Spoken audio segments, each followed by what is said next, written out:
அடியேனின் சிந்தனைகளும் தியானங்களும் வாயிலிருந்து புறப்பட்டு வரும் வார்த்தைகளும் உம்முடைய பார்வையில் பிரீதியாய் இருப்பதாக. ஆமேன். நாங்கள் இந்த மாதத்தில் ஜனவரி மாதத்தில் முக்கியமானவைக்கு முதலிடம் கொடுக்க வேண்டும் என்ற தலைப்பின் கீழ் ஒரு செய்தி தொடரை செய்து கொண்டு வந்திருக்கிறோம். We are looking at the theme of priorities. First things first. முதலானவைகளுக்கு நாங்கள் முதலிடம் கொடுக்க வேண்டும். ஸோ அதன் அடியில் நாங்கள் தேவனை தேட வேண்டும் என்று பார்த்தோம், நாங்கள் ஊக்கமாக ஜெபிக்க வேண்டும் என்று பார்த்தோம், நாங்கள் தேவ குரலுக்கு செவி கொடுக்க வேண்டும் என்று இப்பொழுது படித்து கொண்டு வருகிறோம். So under the theme of priorities, first things first, seeking God, looking to God in prayer, and then hearing God's voice. இன்று தேவ குரலுக்கு செவி கொடுப்போம் என்ற தலைப்பின் கீழ் இரண்டாம் பகுதியை பார்க்க போகிறோம். So we need to hear God's voice. We are looking at part 2. தேவ குரலுக்கு நாங்கள் எப்படி செவி கொடுக்க வேண்டும்? அவருடைய வசனத்திற்கு நாங்கள் முதலிடம் கொடுக்க வேண்டும். We must give priority to the scriptures. Priority to the scriptures. So உங்களுக்கு நான் 10 காரியங்களை சுட்டிக்காட்ட போகிறேன். இதை நீங்கள் எழுதி கொண்டால் மிக பிரயோஜனமாக அமையும். இந்த 10 காரியங்களையும் நாங்கள் எங்களுடைய தனிப்பட்ட வாழ்க்கையில் கடைபிடித்தால் தேவக்குரலை கேட்போம், நாங்கள் தேவனால் ஆசீர்வதிக்கப்படுவோம். So I'm going to give you 10 things, extremely practical. If you write it down, it will be of great benefit to you. இந்த 10 காரியங்களையும் நீங்களும் நானும் செய்தால் தேவ வசனத்தை குறித்து நாங்கள் அவருடைய குரலை கண்டிப்பாக நிச்சயமாக கேட்க முடியும். முதலாவதாக நம்பர் 1, நாங்கள் தேவ வசனத்திற்கு நடுங்க வேண்டும். Number 1, we must tremble at God's word. இந்த வசனங்களை பாருங்கள். ஏசாயா 66:2. ஆனாலும் சிறுமைப்பட்டு ஆவியில் நொறுங்குண்டு என் வசனத்துக்கு நடுங்குகிறவனையே நோக்கி பார்ப்பேன். So explicitly stated, to whom is God going to pay attention? To those who tremble at his word. சங்கீதக்காரன் கூறினார், ஆனாலும் என் இருதயம் உமது வசனத்திற்கே பயப்படுகிறது. I stand in awe of your word, the psalmist said.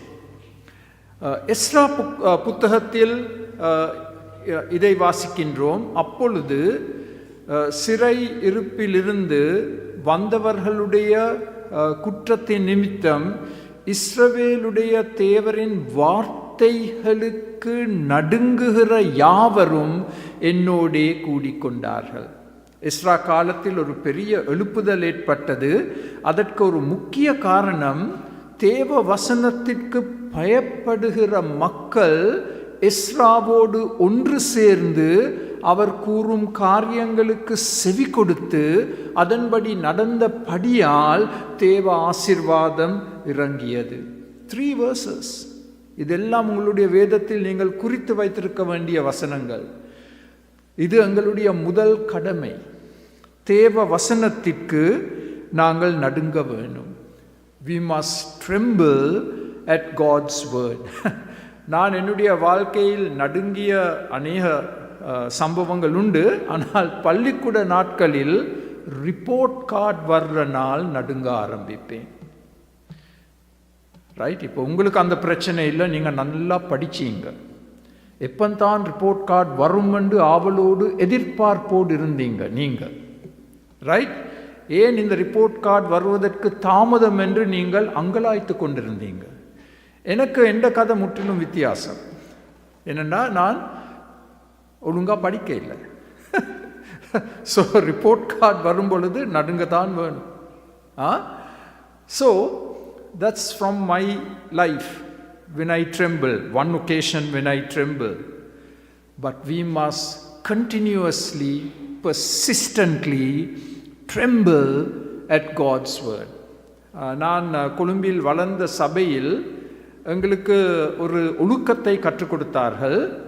வேத புத்தகத்தை வாசிக்கும் பொழுது நாங்கள் முழங்கால் படி இட்டு வேதத்தை வாசிப்பது. எவ்வளோ காலமாக நான் அதை ப்ராக்டிஸ் பண்ணேன். ஆனால் வயது போன பிறகு அது கொஞ்சம் கஷ்டம். So I want to encourage you to kneel and read the word of God. kneel and read the word of God. நாங்கள் தேவ வசனத்திற்கு நடுங்காவிட்டால் என்ன நடக்கும் தெரியுமா? கலகம் செய்ய ஆரம்பிப்போம். If we don't tremble at God's word, we will start to rebel against God's word. We will start to argue. We will start to debate. So அந்த திசையில் செல்லாமல் இருப்பதற்கு தேவ வசனத்திற்கு நடுங்க கற்றுக்கொள்ள வேண்டும். ரெண்டாவது, our second response to God's word, நாங்கள் தேவ வசனத்தை நேசிக்க வேண்டும். We must love God's word. உங்களுக்கு 3 வசனங்களை நான் கொடுத்திருக்கிறேன். எவ்வளவோ வசனங்களை கொடுத்திருக்கலாம். சங்கீதக்காரன் கூறுகிறான், உமது வேதத்தில் நான் எவ்வளவு பிரியமாய் இருக்கிறேன். The psalmist said, "Oh, how love I your word." உமது வேதத்தில் பிரியப்படுகிறேன்.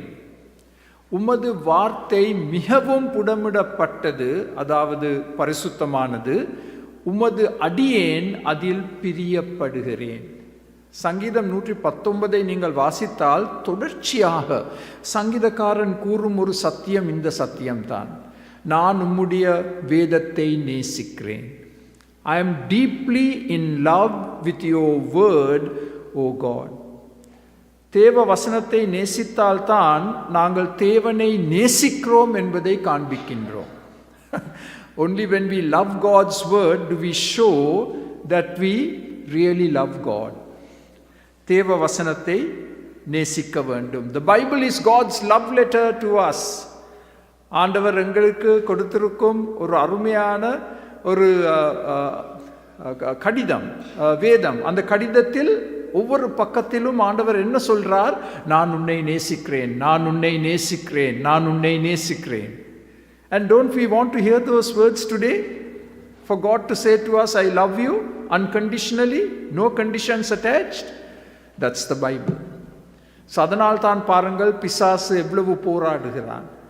நீங்களும் நானும் வேதத்தை கையில் எடுத்து வேதத்தை வாசிக்காதபடிக்கு எங்களை ஒரு சுறுசுறுப்பான வாழ்க்கைக்குள் எடுத்து செல்கிறான்.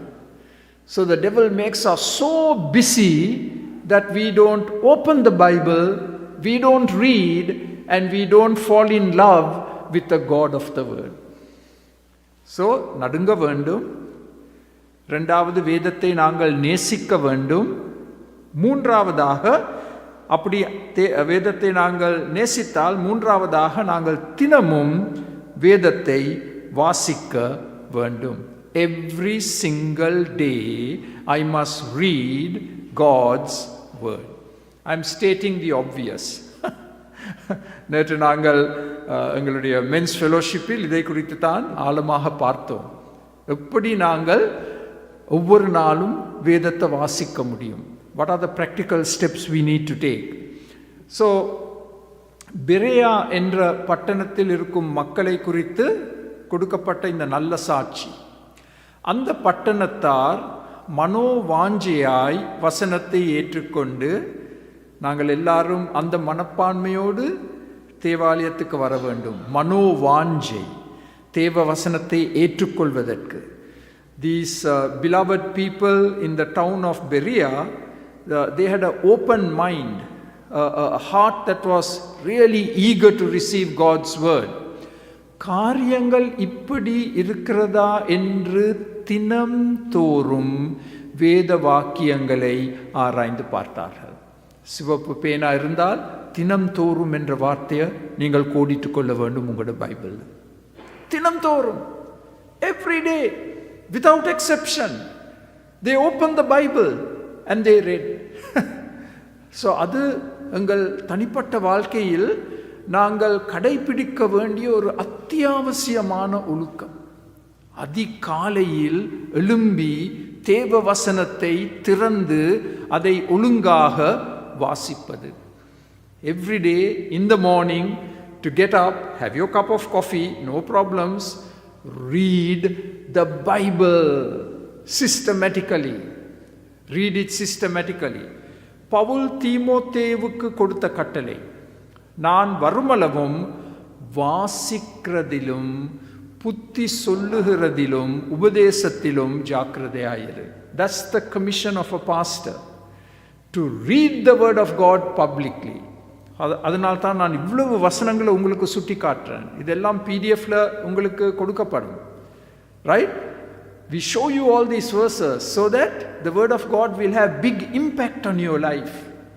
இந்த வசனங்கள் மூலமாக ஆண்டவர் எங்களுடைய தனிப்பட்ட வாழ்க்கையில் ஒரு பெரிய தாக்கத்தை கொண்டு வர வேண்டும்.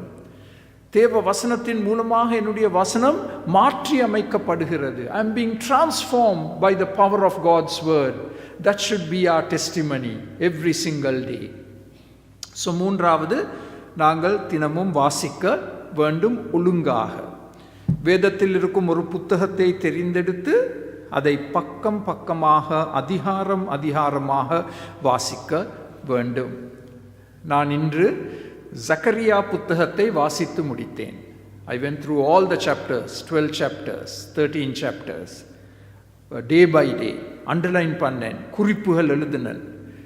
அதை வைத்து நான் எனக்காக ஜெபித்தேன், என் குடும்பத்துக்காக ஜெபித்தேன். ரைட்? That's number 3. Number 4, தேவ வசனத்தை நாங்கள் தியானிக்க வேண்டும். மெடிடேஷன். சங்கீதம் 119 சங்கீதக்காரன் கூறுகிறான், நாள் முழுவதும் அது என் தியானம். I meditate on your word right through the day. அப்போ நீங்கள் சொல்லலாம், ஐயோ எனக்கு வேலை இருக்குதானே. That's true. You have to go to work. ஆனால் வேலை செய்கிற நேரத்தில் கூட உங்களை அறியாமல் நீங்கள் வாசித்த அந்த வேத பகுதி உங்களுடைய மனதில் ஒரு சிந்தனையாக இருக்க வேண்டும். What you read must be reflective right through the day. தியானிக்க வேண்டும். இதை குறித்து மிக ஆழமாக ஒரு தனிப்பட்ட பாடத்தை நாங்கள் செய்ய வேண்டும். ஏனென்றால் இந்த மெடிடேஷன் என்ற வார்த்தை ஒரு தவறான முறையில் இன்று பாவிக்கப்படுகிறது. சில மதங்கள் கற்பித்து கொடுக்கும் மெடிடேட் பண்ண வேணும் என்று. ஆனால் to let your mind become a blank, very dangerous thing. எங்களுடைய மனதை நாங்கள் காலி செய்தால் பிசாசு உள்ளுக்கு புகுந்து விடுவான். Wherever there is a vacuum, the devil jumps in. So we don't meditate to let the mind become a blank. We meditate to fill our mind with scripture. நாங்கள் ஏன் தியானிக்கிறோம்? எங்களுடைய மனது முழுமையாக வேதத்தினால் நிரப்பப்பட்டிருக்க வேண்டும். ஸோ அதை குறித்து இன்னும் ஆழமாக ஒரு தனிப்பட்ட பாடத்தை செய்ய வேண்டும். ஆனால் அதுதான் எங்களுடைய 4ஆம் பொறுப்பு, தியானித்தல், மெடிடேஷன். நம்பர் 5, நாங்கள் தேவ வசனத்திற்கு கவனமாக செவி கொடுக்க வேண்டும். ஆங்கிலத்தில் அழகாக சொல்லலாம், give God undivided attention. Give God undivided attention when you read His word. செல்ஃபோனை அப்புறப்படுத்தி வைங்க. ரைட்? நீங்கள் தனிமையாக கவன சிதறல் எதுவும் ஏற்படாமல் தேவ குரலை கேட்பதற்கு நாங்கள் எங்களை ஒப்பு கொடுக்க வேண்டும்.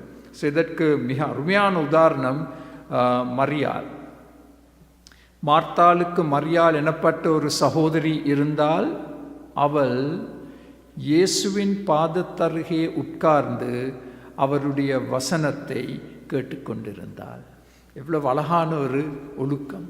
To sit at the feet of the Lord Jesus every single day and to give ear to what He has got to say to us.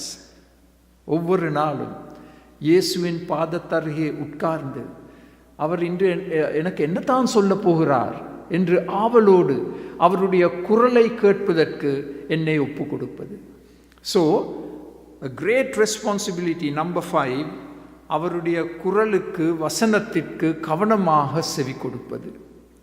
So அதனால் தான் நான் எப்பொழுதும் சொல்வதுண்டு, ஒரு ஜேர்னல் இருக்க வேண்டும், குறிப்பு புத்தகம். ஆண்டவர் என்ன சொல்கிறாரோ அதை எழுதணும், அது அப்படியே எழுதணும். இல்லாவிட்டால் நீங்கள் மறந்து விடுவீங்க. நான் மறந்து விடுவேன். இன்னைக்கு காலையில் நான் சிவப்பு பேனாவை வைத்து சில காரியங்களை எழுதினேன். ஆண்டவர் என்னோடு இடைப்படும் பொழுது, ஆண்டவர் என்னோடு பேசும் பொழுது அதை வைத்து நான் ஜெபித்தேன், எனக்காக, உங்களுக்காக. ஆறாவது, வேதமும் நானும், ஆறாம் பொறுப்பு, தேவ வசனத்தை நான் விசுவாசிக்க வேண்டும். I must believe God's word. That is number 6.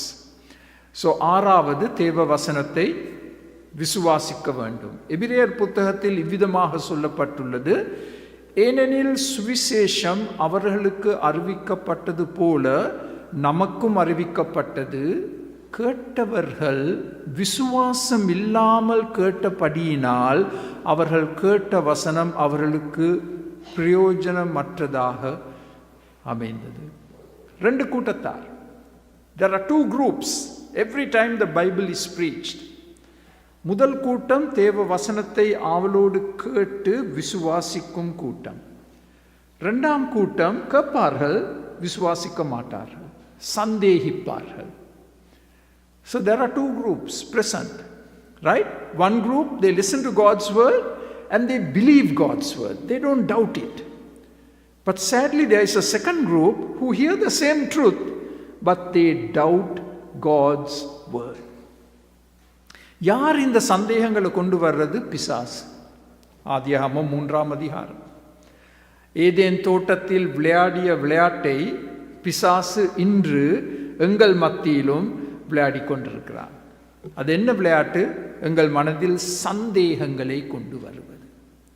So நாங்கள் தேவ வசனத்தை வாசித்தபடியே விசுவாசிக்க வேண்டும். So when I was growing up, they taught us a triplet. God said it, I believe it, that settles it for me. That's what I learned in Sunday school. I practice it today. You like to repeat it after me? Let's try that. Okay, all of us can try this. God said it. Come. கொஞ்சம் உரத்த சத்தத்தோடு, அப்பதான் எனக்கும் கொஞ்சம் உஜார் வரும், right? Okay, can we do it one more time? Everyone? உங்களில் எல்லாருக்கும் English தெரியும். God said it. I believe it.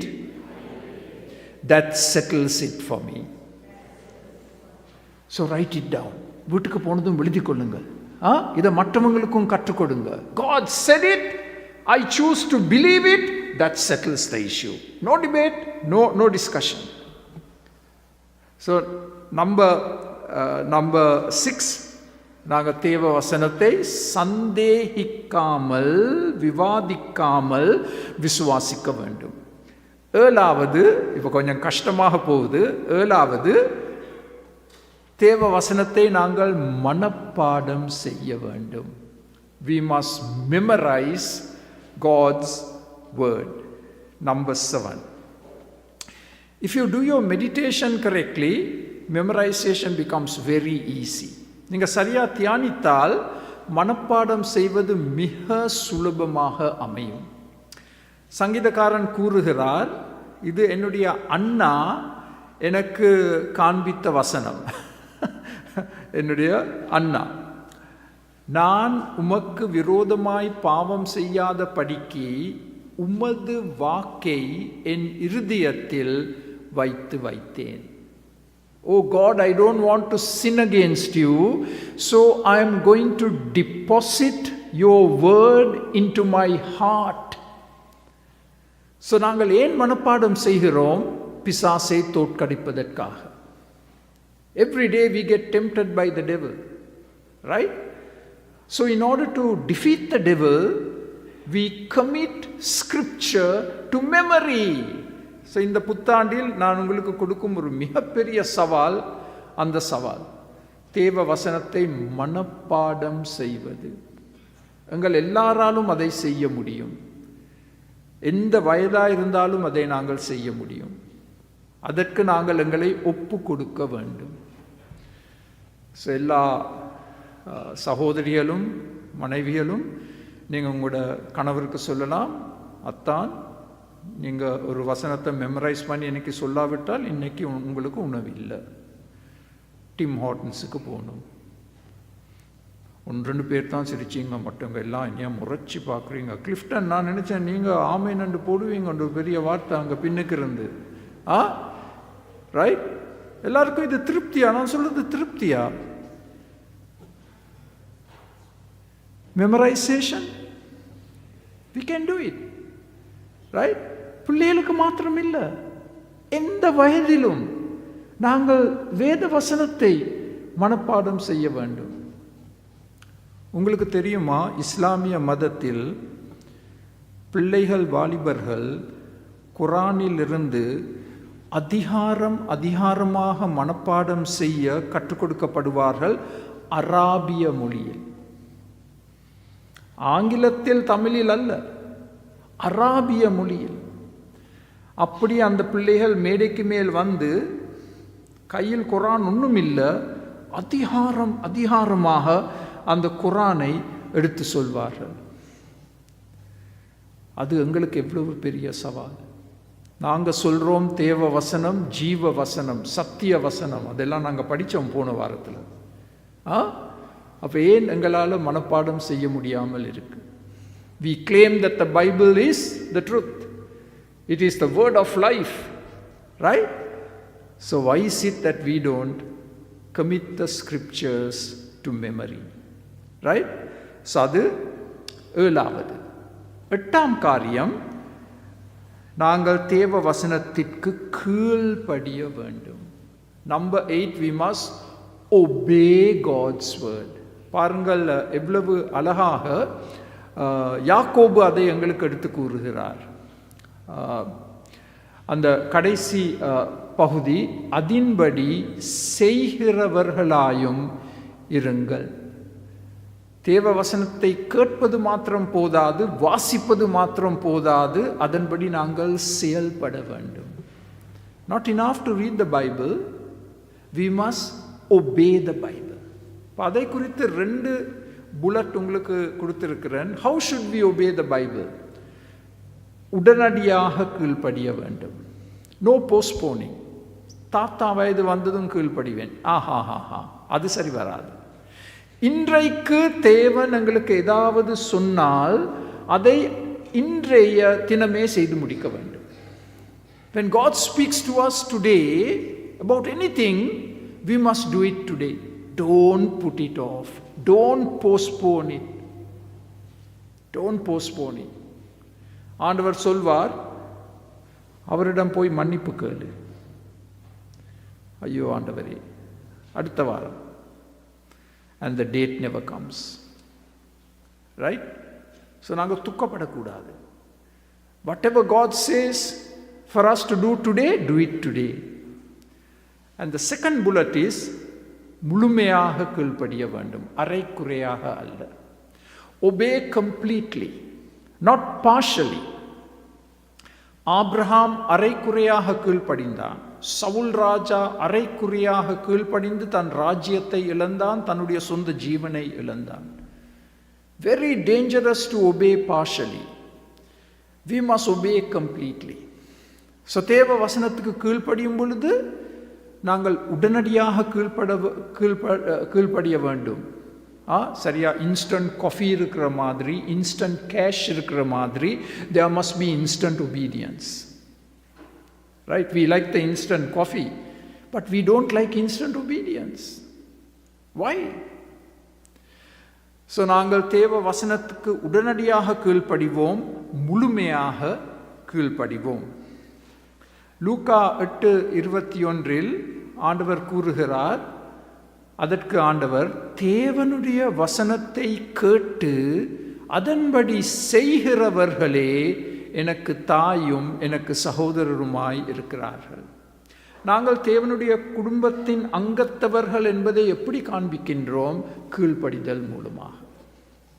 How do we demonstrate the reality that we belong to the family of God? Through active active, intentional obedience. விளங்குதா சொல்றது? 9வது பொறுப்பு, number 9, தேவ வசனத்தை நாங்கள் பகிர்ந்து கொள்ள வேண்டும். We must share God's word with others. I hesitate to use the word preach. நீங்க பயப்படுவீங்க. Right? Some of us are called to preach, but all of us are called to share the word of God. தேவ நற்செய்தியை நாங்கள் எல்லாரோடும் பகிர்ந்து கொள்ளும் பொறுப்பு எங்கள் எல்லாருக்கும் கொடுக்கப்பட்டுள்ளது. ஸோ பவுல் தீமோத்தேவுக்கு சொன்னார், சமயம் வாய்த்தாலும் வாய்க்காவிட்டாலும் ஜாக்கிரதையாக திருவசனத்தை பிரசங்கம் பண்ணு. ஸோ அது போதகர்களுக்கு கொடுக்கப்பட்டிருக்கும் கட்டளை. ஆனால் அது எங்கள் எல்லாருக்கும் பொருந்தும். சமயம் வாய்த்தாலும் வாய்க்காவிட்டாலும் எங்கள் எல்லாருக்கும் ஒவ்வொரு நாளும் ஆண்டவர் சந்தர்ப்பங்களை கொடுக்கிறார் தேவ வசனத்தை மற்றவர்களுக்கு எடுத்து கூறுவதற்கு. நான் கடந்த வாரத்தில் பிரைடல்வுட் மாலில் நடந்து கொண்டிருக்கும் பொழுது பௌத்த சமயத்தில் இருக்கும் ஒரு மங்க் குருவை நான் சந்தித்தேன். அவரோடு நான் ஒரு நட்பு உறவுக்குள் வர ஆரம்பித்துள்ளேன். ஏன்? அவருடைய கையில் ஒரு பைபிளை நான் கொடுக்க போகிறேன். சிங்கள மொழியில் அவருக்கு வெகு சீக்கிரத்தில் ஒரு பைபிளை நான் கொடுக்க தீர்மானித்திருக்கிறேன். அதுக்கு முன்னால் கொஞ்சம் உறவை கட்டி எழுப்ப வேண்டும். இப்படி ஆண்டவர் எங்களுக்கு சந்தர்ப்பங்களை கொடுக்கிறார். உங்களுடைய நண்பர்களுக்கு, உற்றார் உறவினர், வேலை செய்யும் ஸ்தலத்தில், சமுதாயத்தில் தேவ வசனத்தை பகிர்ந்து கொடுத்தல். You can promote the word of God through social media. ஒவ்வொரு நாளும் நான் வாட்ஸ்அப்பில் தேவ வசனங்களை அனுப்புவதுண்டு. எங்களுடைய சர்ச் வாட்ஸ்அப்பில் கூட ஒவ்வொரு நாளும் ஏதோ ஒரு வசனத்தை நான் போடுவேன். உங்களில் எவ்வளோ பேர் அதை பார்க்குறீங்களோ எனக்கு தெரியாது. நீங்கள் அதை ஃபார்வர்ட் பண்ணலாம் மற்றவங்களுக்கு. ஆண்டவர் அறியாதவங்களுக்கு நீங்கள் ஃபார்வர்ட் பண்ணலாம். அந்த விதமாக நாங்கள் தேவ வசனத்தை ஒரு விதையாக மக்கள் உள்ளத்தில் விதைக்கிறோம். ஆண்டவர் தான் அதை வளர்ச்சியடை செய்வார். But we sow the seed. Only God is able to cause it to grow. அது 9வது, பகிர்ந்து கொள்ளுதல். 10வது, நாங்கள் தேவ வசனத்தை காத்து கொள்ள வேண்டும். Number 10, we must guard the word of God. ஏன் நாங்கள் தேவ வசனத்தை காத்துக்கொள்ள வேண்டும்? ஏனென்றால் பிசாசு தேவ வசனத்தை ஏதோ ஒரு விதத்தில் மாற்றி அமைக்க முயற்சி எடுக்கிறான். The devil wants to distort the scripture. He wants to twist the scripture. He wants to lead people into error. So அதனால் நாங்கள் தேவ வசனத்தை காத்து கொள்ள வேண்டும். யாராவது அதை வித்தியாசமான முறையில் மாற்றி அமைக்காதபடிக்கு நாங்கள் தேவ வசனத்தை காத்து கொள்ள வேண்டும். அது எங்களுக்கு கொடுக்கப்பட்டுள்ள ஒரு பொறுப்பு. வெளிப்படுத்தல் புத்தகத்தில் இதை நாங்கள் வாசிக்கின்றோம். இந்த புத்தகத்தில் உள்ள தீர்க்க தரிசன வசனங்களை கேட்கிற யாவருக்கும் நான் சாட்சியாக எச்சரிக்கிறதாவது, ஒருவன் இவைகளை கேட்டதும் எதையாகிலும் கூட்டினால்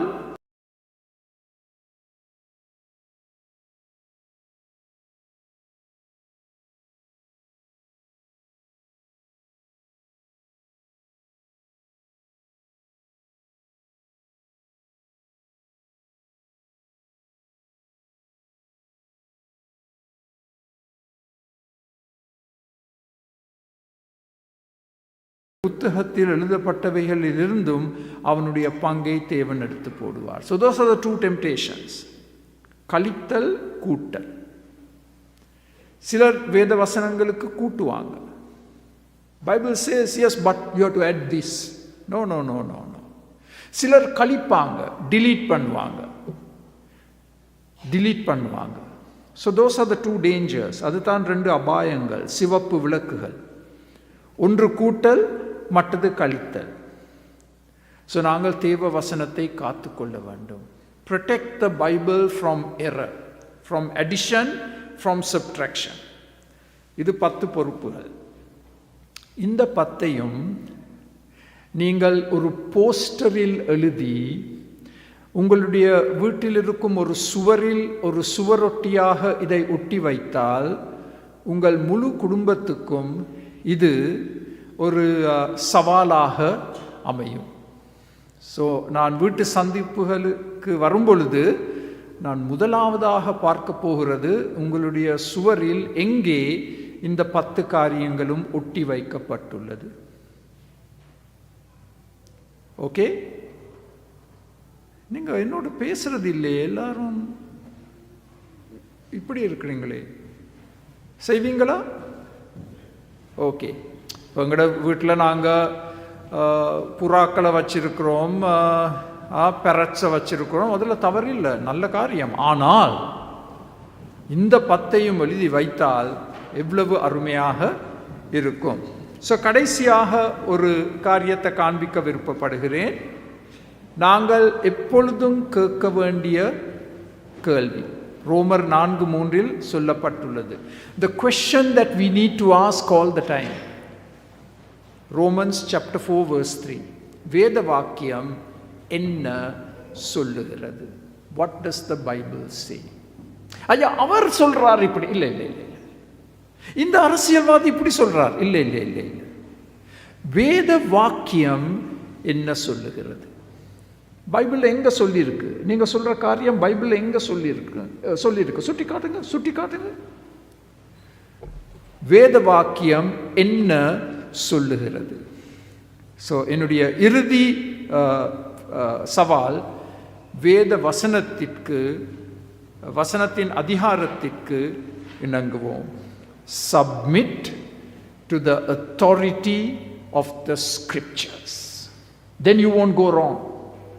அப்ப நீங்க பிழைக்க மாட்டீங்க, ஒருபோதும் பிழைக்க மாட்டீங்க, தவற மாட்டீங்க, ஆசீர்வாதத்தை பெற்றுக்கொள்வீங்க. எப்பொழுது தேவ வசனத்தின் அதிகாரத்திற்கு நாங்கள் இணங்கும் பொழுது, தேவ குரலுக்கு செவி கொடுப்போம் இந்த 10 முறைகளில். அப்பொழுது நீங்களே உங்களுடைய வாழ்க்கையில் ஒரு மிகப்பெரிய வளர்ச்சியை அனுபவிப்பீர்கள். If you embrace these 10 truths and practice it in your life, you will experience the fullness of God's blessing. இப்பொழுது நாங்கள் திருவிருந்தில் பங்கெடுப்பதற்காக எங்களை ஆயத்தம் செய்து கொள்வோம். ஸோ வேத பகுதியில் இருந்து ஒரு பகுதியை வாசித்து, வேத வசனத்திலிருந்து, அவர்கள் போஜனம் பண்ணுகையில் இயேசு அப்பத்தை எடுத்து ஆசீர்வதித்து அதை பிட்டு சீஷர்களுக்கு கொடுத்து, நீங்கள் வாங்கி புசியுங்கள், இது என்னுடைய சரீரமாய் இருக்கிறது என்றார். பின்பு பாத்திரத்தையும் எடுத்து ஸ்தோத்திரம் பண்ணி அவர்களுக்கு கொடுத்து, நீங்கள் எல்லாரும் இதிலே பானம் பண்ணுங்கள், இது பாவ மன்னிப்புண்டாகும்படி அநேகருக்காக சிந்தப்படுகிற புது உடன்படிக்கைக்குரிய என்னுடைய இரத்தமாய் இருக்கிறது. ஸோ நாங்கள் இந்த அப்பத்திலும் பாத்திரத்திலும் பங்கெடுக்கும் பொழுது எதை நினைவு கூறுகிறோம்? நன்றியுள்ள உள்ளங்களோடு கர்த்தர் எங்களுக்காக செய்த அந்த மாபெரும் பாவ நிவாரண பலி. அவர் எங்களுக்காக அடிக்கப்பட்டார், எங்களுக்காக நொறுக்கப்பட்டார், தேவ ஆட்டுக்குட்டியாக மரித்தார். So when we partake at the Lord's table, we remember with profound gratitude and joy the great sacrifice the Lord Jesus Christ performed for us at the cross. நாங்கள் மிகவும் எளிதில் மறந்துவிடும் மக்கள். அதனால் அவர் எங்களுக்காக செய்த அந்த பலியை எப்பொழுதும் நினைவு கூற ஆண்டவர் எங்களுக்கு இந்த பரிசுத்த பந்தியை ஏற்படுத்தி கொடுத்திருக்கிறார். ஸோ அப்பத்தில் நாங்கள் பங்கெடுக்கும் பொழுது அவருடைய சரீரம் எங்களுக்காக அடிக்கப்பட்டதே. பாத்திரத்தில் பங்கெடுக்கும் பொழுது அவருடைய பரிசுத்த இரத்தம் எங்களுக்காக சிந்தப்பட்டதே என்பதை நாங்கள் நினைவு கூர்ந்து அவருக்கு நன்றி செலுத்தி நாங்கள் எங்களை திரும்பவும் அவருக்கு ஒப்பு கொடுக்கிறோம். So as we partake of the bread and the cup, we remember the price that was paid for our redemption, for our salvation. What it cost the Lord Jesus Christ to deliver and to save rebels like us. So we are thankful, profoundly thankful. So இந்த பந்தியில் யார் பங்கெடுக்க முடியும்? உண்மையாக ரட்சிக்கப்பட்டவர்கள். நான் ஒரு பாவி, ஆண்டவர் எனக்காக மரித்தார், நான் மனம் திரும்பி இந்த இரட்சகரை எனக்காக சொந்தமாக்கி கொள்ளும் பொழுது, அவரின் வாழ்க்கைக்குள் பிரவேசித்து ஒருவன் கிறிஸ்துவுக்குள் இருந்தால் எல்லாம் புதிதாயின என்ற தேவ வசனத்தின்படி என் வாழ்க்கை மாற்றி அமைக்கப்படும் பொழுது எனக்கு தகுதி உண்டு. So I can partake when I have repented of my sin, trusted Christ for personal salvation, and when everything is becoming new in my life, in my thinking. So தயவு செய்து நாங்கள் தேவ வசனத்தின் எச்சரிக்கைக்கு செவி கொடுக்க வேண்டும். எங்களுடைய மனதில் கசப்பு இருந்தால், முறியடிக்கப்பட்ட உறவுகள் இருந்தால், நாங்கள் இந்த பந்தியில் பங்கெடுக்க கூடாது. அவற்றை சரிப்படுத்திய பிறகுதான் நாங்கள் பங்கெடுக்க வேண்டும். இந்த பந்தி எங்கள் சபையின் ஐக்கியத்தையும் எடுத்து காண்பிக்கும் ஒரு மாபெரும் சத்தியம், சின்னம். When we partake at the Lord's table, it shows, it demonstrates the oneness in the body of Christ. So அதனால்தான் எல்லாரோடும் நாங்கள் மனதில் ஒரு நல்ல நிலைமையில் இருக்க வேண்டும்.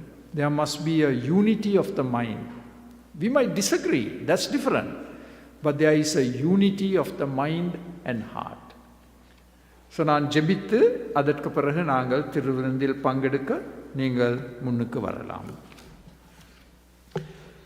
உம்முடைய வசனத்தை கேட்டோம் ஆண்டவரே, அதனால் நாங்கள் உணர்த்தப்பட்டோம். நாங்கள் அத்தியாவசியமாக உம்முடைய குரலுக்கு செவி கொடுக்க வேண்டும். அதை எப்படி நாங்கள் சாதிக்க முடியும் என்பதை குறித்து 10 காரியங்களை படித்தோம். இந்த 10 காரியங்களையும் எங்கள் வாழ்க்கையில் கடைபிடிக்க உம்முடைய கிருபை எங்களுக்கு எவ்வளவு அவசியம் ஆண்டவரே. உம்முடைய வசனத்தின் அதிகாரத்திற்கு இணங்க கற்றுத்தாரும். தேவ வசனம் என்ன கூறுகிறது என்ற கேள்வியை கேட்க எங்களுக்கு கற்றுத்தாரும். இப்பொழுது திருவிருந்தில் பங்கெடுக்க ஆவலோடு வந்திருக்கிறோம். ஒரு பக்கத்தில் ஒரு நடுக்கம், மற்ற பக்கத்தில் ஒரு சந்தோஷம். அந்த பயத்தோடும் சந்தோஷத்தோடும் பங்கெடுக்க வந்திருக்கிறோம். எங்களை பரிசுத்தப்படுத்தும் ஆண்டவரே, இந்த பந்தியில் பங்கெடுக்க எவருக்கும் தகுதி இல்லை, எனக்கும் தகுதி இல்லை.